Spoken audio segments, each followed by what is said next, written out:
Yes, thank you, Jackie. The background to this piece of research is that both Martin and I are interested in the role of public policy in stimulating innovation in firms and in supply chains. And part of this, this paper is part of a research project which was funded by the British Academy for Humanities and Social Sciences, where we were looking at improvements in the way public sector organizations source innovation, including innovation that is enabled by small and medium-sized enterprises, innovative SMEs. So we started this research project with an idea to look at procurement processes and capabilities, but quite quickly we realized that there are other issues that are very, very important. And one in particular is the role of institutions played, especially in public sector settings. So institutions constrain, if you like, the way that public sector organizations can engage with technology-based SMEs. The other point to make is that we saw that our research was a good fit to the second EDI of the General Supply Chain Management, which obviously focused on the effects of government regulations and public policies on supply chains. So that's why we decided to try to publish something in this area as part of this EDI. I suppose it's worth saying that empirically and policy-wise, it's really important because the National Health Service in England and other public sector bodies are faced with big trends like an aging population and very increased pressure on public funding for healthcare, and need increasingly to access innovation to be able to cope with these pressures and adapt accordingly. But they're not, as Costa suggests, the institutional setup in a typical health service or a large organization like that doesn't really lend itself maybe to innovation. So that's really the crux of the problem here is how to get that innovative capacity into the supply chain. And I suppose also in theoretical terms, there's more interest in SMEs in supply chain management generally, and specifically as a source of innovation within supply chains that involve bigger organizations or are led, as it were, by bigger organizations. And the approach we adopt, which is the systems of innovation idea, theoretical frame, is something that I'd worked with before in my 2017 Journal of Ops Management paper. And so we saw that as a useful way to approach this particular problem.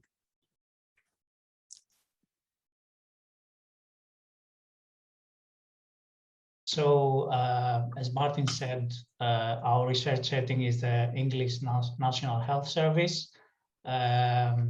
The National Health Service is a large buying organization.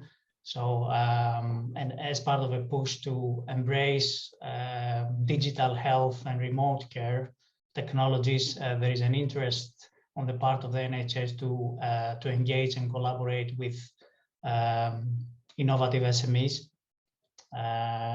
So that was, the setting.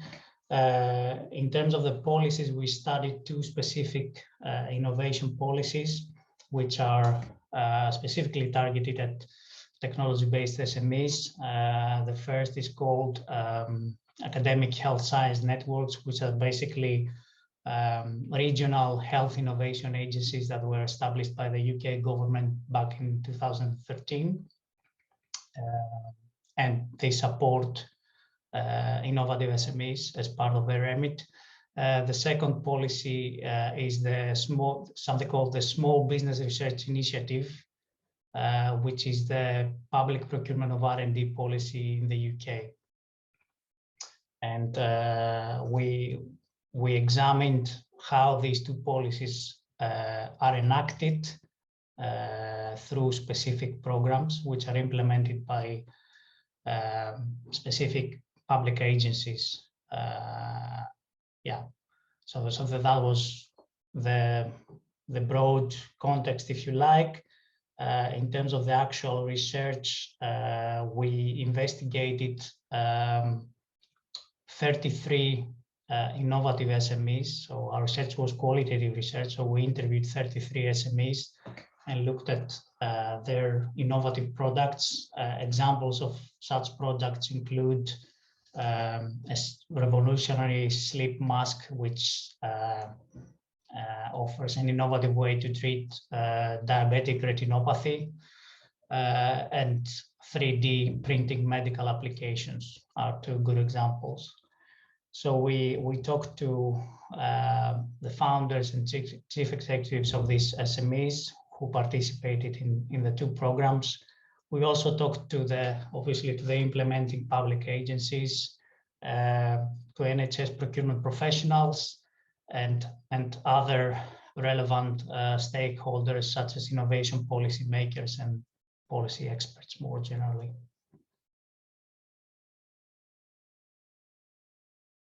Findings boil down in essence to two key areas. One is what we're calling institutional failures that became apparent, the ways in which the institutional setup across the organizations, things like the purchasing policies within the NHS, the opportunities for firms to interact and connect, got in the way of innovation.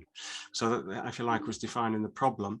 And the other part of the findings was about the detail of what the agencies did through these particular policies and vehicles to try and overcome the institutional failures in the two particular policies that we looked at.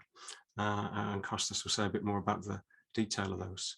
Yeah, so regarding the first theme, the institutional failures, we identified three main forms of institutional failure.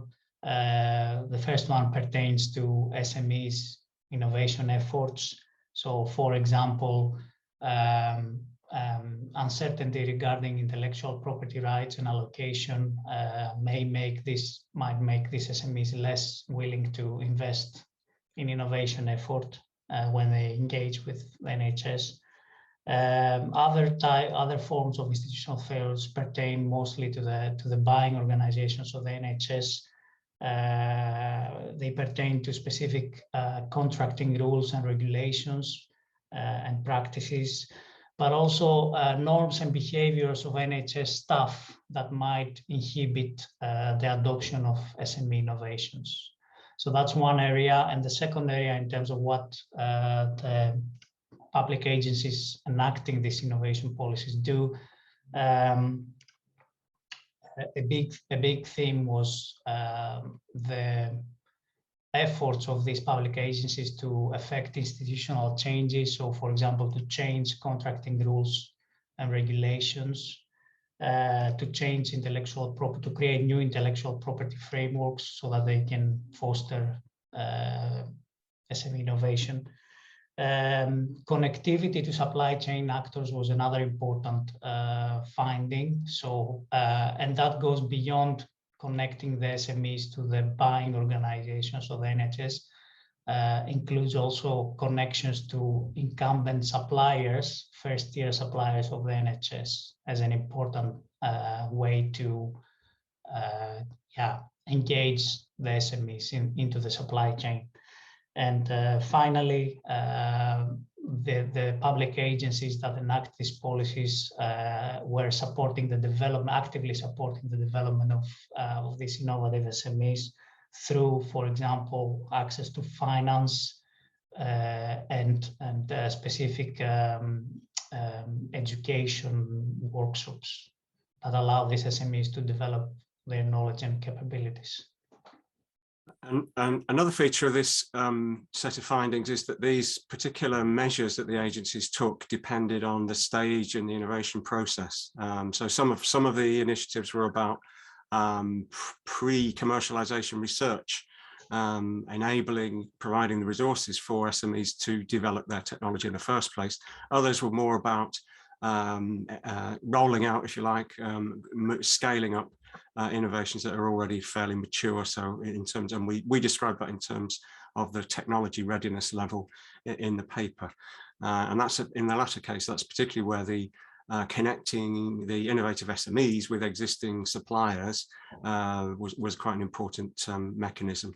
Because in the end, the large organisations like the NHS are more geared up, more institutionally aligned with the incumbent large suppliers that they deal with for large volume supplies. So in a way, it's easier and more effective to use that same channel rather than try and teach the SME to emulate that kind of practice and capability.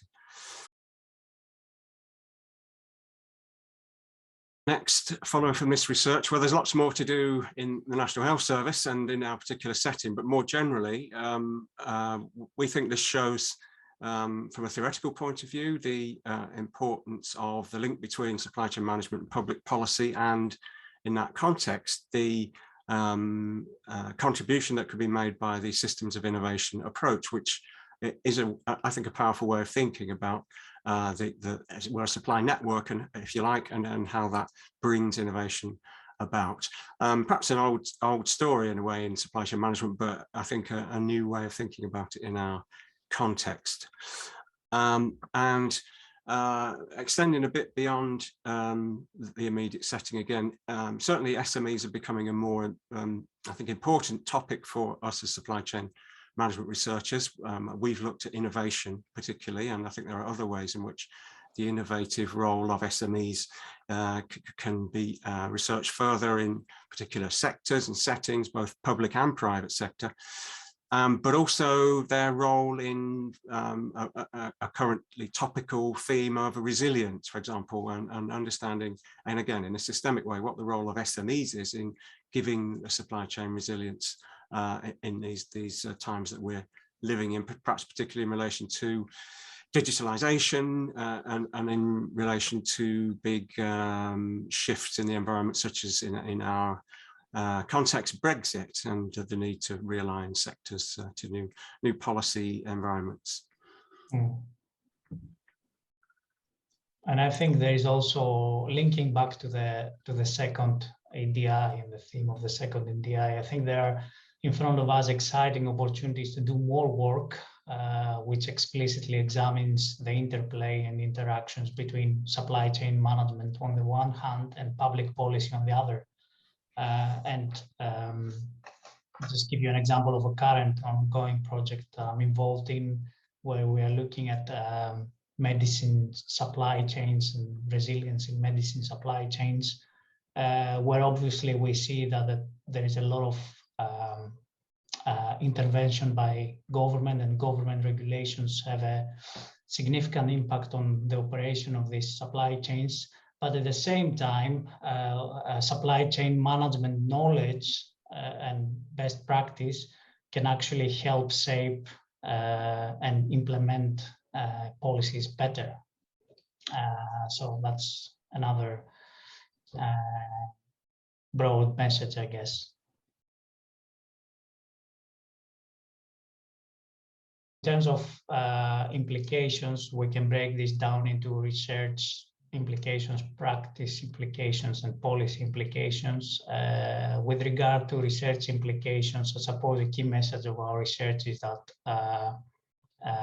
prior research has looked at the capabilities that buying organizations should have in order to engage effectively with innovative small firms as suppliers. I guess we are adding to that by looking at the role of institutions and institutional change with regard to effective integration of SME innovations in supply chains. In terms of practical implications, we can again break this down into the buyer side and the SME supplier side.